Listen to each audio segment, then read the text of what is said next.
নমস্কার সকলকে, আমি পম্পিস ওয়ার্ল্ডে জানাই সকলকে স্বাগত। আজকে বানাবো লোটে ফ্রাই। লোটে মাছ আমার খুব পছন্দের একটি মাছ। আপনাদের কার কার ভাল লাগে কমেন্টের মাধ্যমে জানাবেন। চলুন আজকে করা যাক লোটে ফ্রাই। তার জন্য আমার লাগবে কিছুটা লোটে মাছ, ছোট ছোট করে কেটে নিয়েছি। কেটে ধুয়ে আমি পরিষ্কার করে নিয়েছি লোটে মাছগুলো। এর মধ্যে আমি দিয়ে দেবো হাফ পাতিলেবুর রস। পাতিলেবুর রস হাফ চেপে দিচ্ছি যাতে মাছের আঁশটে যে গন্ধটা রয়েছে সেটা কেটে যায়।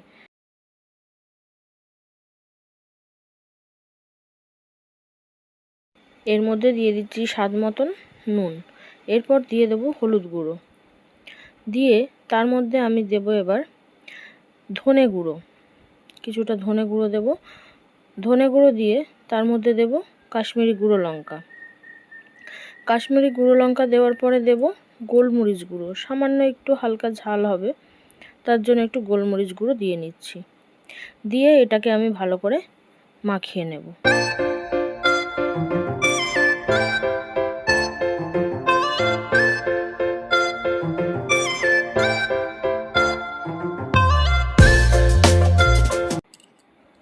এর মধ্যে দিয়ে দিচ্ছি কিছুটা কর্নফ্লাওয়ার, তার সাথে দিয়ে দিচ্ছি কিছুটা ময়দা। দিয়ে সেটিকেও আমি ভালো করে সামান্য একটু জল দিয়েছি, দিয়ে ভালো করে আমি একটা ব্যাটার তৈরি করে নিচ্ছি। ব্যাটারটা তৈরি করে আমি কিছুক্ষণ এটা রেস্টে রেখে দেবো।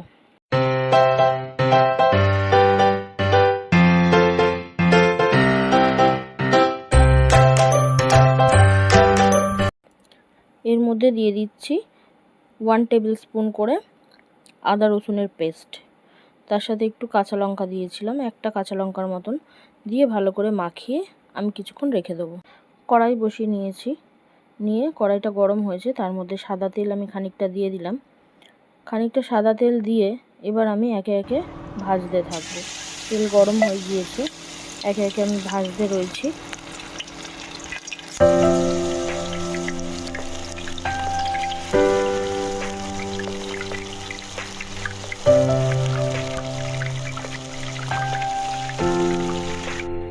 ভাজা আমার হয়ে গিয়েছে। প্লেটের মধ্যে একটা টিস্যু রেখে লোটের যে ফ্রাইগুলো রয়েছে সেগুলোকে আমি উঠিয়ে নেব। এক্সট্রা যে অয়েলটা রয়েছে সেটা টিস্যু পেপারের মধ্যে সোপ করে যাবে। আচ্ছা চলো সার্ভ করে নিই। দেখো আমার হয়ে গিয়েছে, আমি এবার সকলকে দেব। সাথে একটু সস মিয়োনিজ দিয়ে সার্ভ করে দিতে পারো, একটু পেঁয়াজ কাঁচা লঙ্কা। সকলে অবশ্যই বাড়িতে ট্রাই করো, আশা করি সকলের ভালো লাগবে। এতক্ষণ আমার সাথে থাকার জন্য অসংখ্য অসংখ্য ধন্যবাদ। প্লিজ একটা লাইক কমেন্ট শেয়ার করে যাবেন। অবশ্যই অবশ্যই সাবস্ক্রাইব করে রাখবেন। সাবস্ক্রাইব করে রাখলে পরে আমি যে নতুন নতুন ভিডিওগুলো ছাড়বো সেগুলো নোটিফিকেশান আপনারা পেয়ে যাবেন। আজ তাহলে আসি আজকের মতন, আবার আসবো অন্য কোনো রান্নার ভিডিও নিয়ে আপনাদের সাথে শেয়ার করতে। সকলে ভালো থাকবেন, সুস্থ থাকবেন। নমস্কার।